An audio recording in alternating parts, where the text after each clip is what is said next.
Hi, welcome to Senior High School. I am so delighted to see you. You must have been experiencing a lot of adjustments now that classes are on again.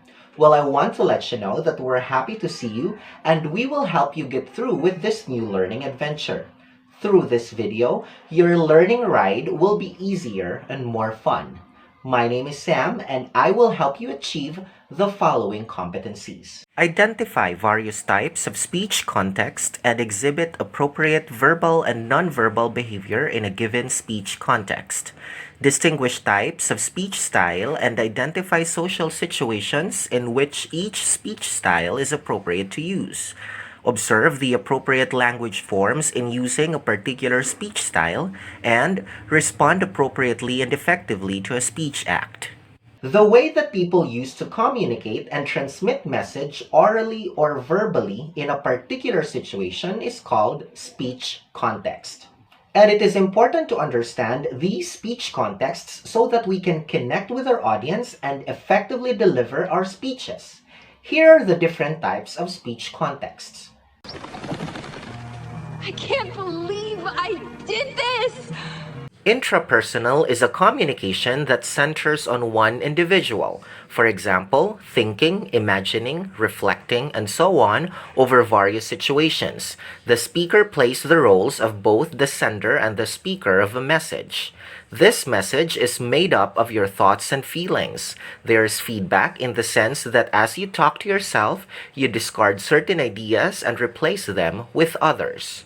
Interpersonal, on the other hand, is a communication that occurs between and among people, which establishes relationships and develops rapport among them. This highlights how interpersonal communication connects and links people together. It becomes personal as people's unique qualities matter. There are two types of interpersonal contacts, dyad and small group. Dyad is a communication that involves two persons who are formally or informally interacting with each other verbally and non-verbally. But they say if you make one friend on your first day, you're doing okay. Small group is a communication that involves at least 3 to 15 people who are doing a face-to-face interaction when all participants share ideas freely in a discussion. And I want to make a lot of money so that I can have a television. Public communication is a type of communication that requires a speaker to deliver or send message in front of a group. In public communication, unlike in interpersonal and small group, the channels are more exaggerated and in big crowd. Hence, speakers need to increase voice volume, use gestures, and visual aids such as PowerPoint presentation to emphasize information. And we are free from tyranny as long as each one of us remembers his or her duty. Mass communication is a form of public communication that is used to communicate between an entity and a large and diverse audience, mediated by some form of technology such as television, radio, magazines, newspapers, books, internet, and other types of media. How does it feel? Like pouring pure silk onto my skin. Now that we already know the types of speech contexts, let us test your knowledge by identifying whether the following statements are true or false. Write your answers on your learning activity sheet.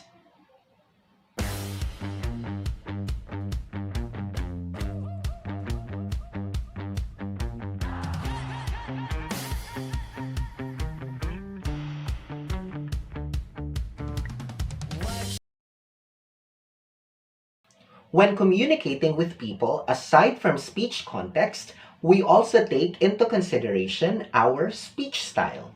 It refers to the distinctive way of communicating to others, such as the patterns of speaking, which are characterized by vocabulary, pronunciation, intent, participants, and grammatical structures. In other words, speech style is about what we say and how we say it. Let's talk about the 5 different types of speech style. Do you notice that the tone of your voice when you talk to your parents is different from when you talk to other people?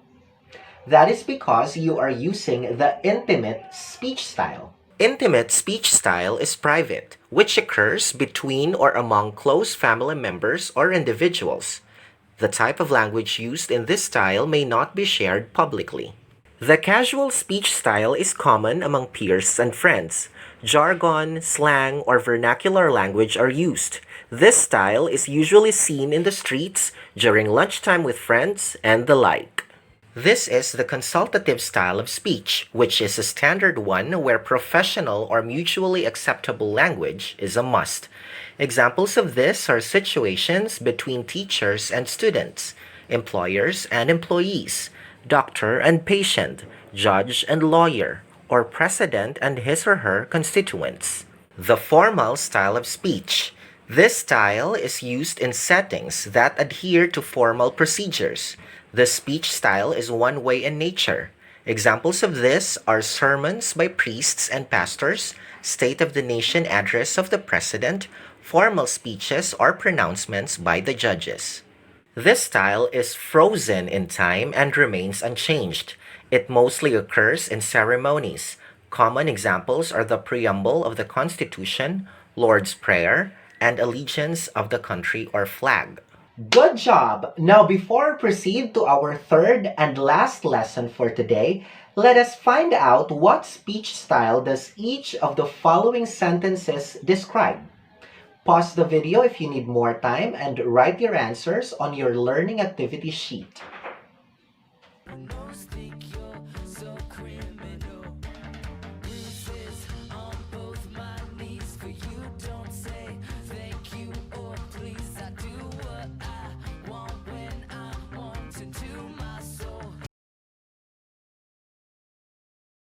I am glad that you now know the different types of speech style. Before we begin discussing our third lesson, the speech acts, let us try this first. Think of famous product taglines you see on television and social media or radio. Name the product and tell whether the tagline was catchy, effective, meaningful, and truthful. Bear in mind that there are no wrong answers. This will test how you pay attention to speeches that you often hear or see over the radio or television and how these speeches affect you. For example, tagline, in the service of the Filipino. Product or establishment, ABS-CBN. Effect or meaning, public service, easy to remember. Now it's your turn. Write your answers on your learning activity sheet.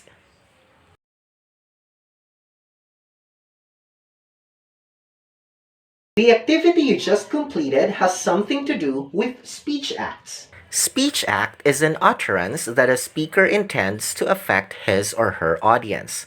Speech acts functions include apology, greeting, request, complaint, invitation, compliment, or refusal. Speech acts have real-life interactions and require not only knowledge of the language, but also appropriate use of the language within a given culture. And there are three main types of speech acts. Locutionary act is the actual act of uttering or the literal meaning of the utterance. In other words, you say what you mean without hidden meaning. For example, if you want the student to pass his project, just simply say, "Please pass your project." As simple as that. A locutionary act is the social function of what is being said or the purpose of the person saying such words. The locutionary act is not saying the actual or literal meaning of what you want, but is simply implied. For example, instead of simply saying, "Pass your project," you can ask, "Can you submit your project today?"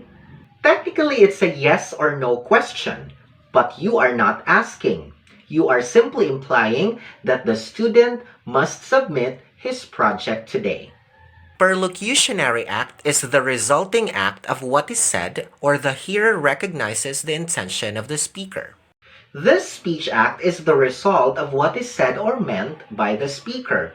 When the student hears the teacher say, "Please pass your project," the student submits the project. Or when the teacher asked, "Can you submit your project today?" The student understood the question and the implied meaning, therefore, the student submits the project today. But there are also indirect speeches. Do you recall a situation when someone tells you something but means something else? For example, your sister told you that the door is still open, when she actually meant for you to close the door because it's still open. She means something different from what she said by stating what is obvious. That is called indirect speech. These are speech acts which function does not have direct relationship with what the speaker actually means in his or her statement. There is also a special type of speech act called performatives. A special type of speech act which are statements with verbs to execute the speech act that intend to affect. Performative speech acts only work when said by the person in authority. For instance, in a wedding, the priest would say, "I now pronounce you man and wife." Or the organization's president shall say to end up a meeting, "The meeting is adjourned." As a response to Austin's speech act theory, John Searle provided 5 general classification of speech acts, and they are the following. Assertive, a speech act that grants the speaker to convey his or her view that the proposal made is correct. The examples are suggesting, putting forward, swearing, boasting, and concluding. Example, I make the best cake in town. In this example, the speaker suggests, boasts, and concludes without any proof that he makes the best cake in town. Directive. In this speech act, the speaker tries to make the addressee do what is being asked. Some examples of these include asking, ordering, requesting, inviting, advising, and begging. Example, please come tomorrow morning for the meeting. In this example, the speaker orders the receiver to come tomorrow morning. The third classification of speech act is commissive. This speech act compasses the speaker to make future actions, such as promises and oaths. Example, starting today, I will never comment negatively about a post on Facebook. The fourth speech act is expressive, which allows the speaker to express his feelings and attitudes. These are words that express gratitude or thanks, congratulating, apologizing, welcoming, and deploring. For example, I appreciate your effort in solving this problem. Lastly, declaration. The speech act brings a change in the external situation. Some examples of declarations are baptizing, firing, bidding, wedding, and blessing. For example, I now pronounce you husband and wife. Now let's put into test what you learned about speech acts.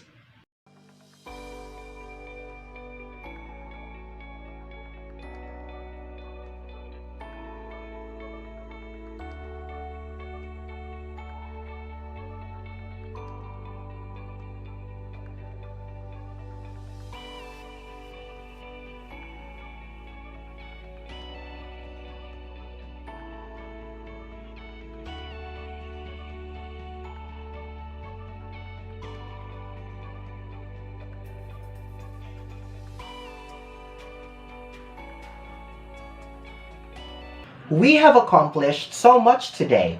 We were able to identify various types of speech context and exhibit appropriate behavior in a given speech context.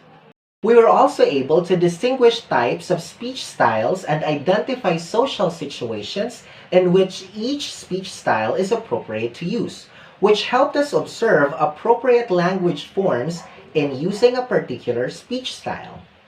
Finally, we learned about the types and classifications of speech acts with which we can now respond to appropriately and effectively.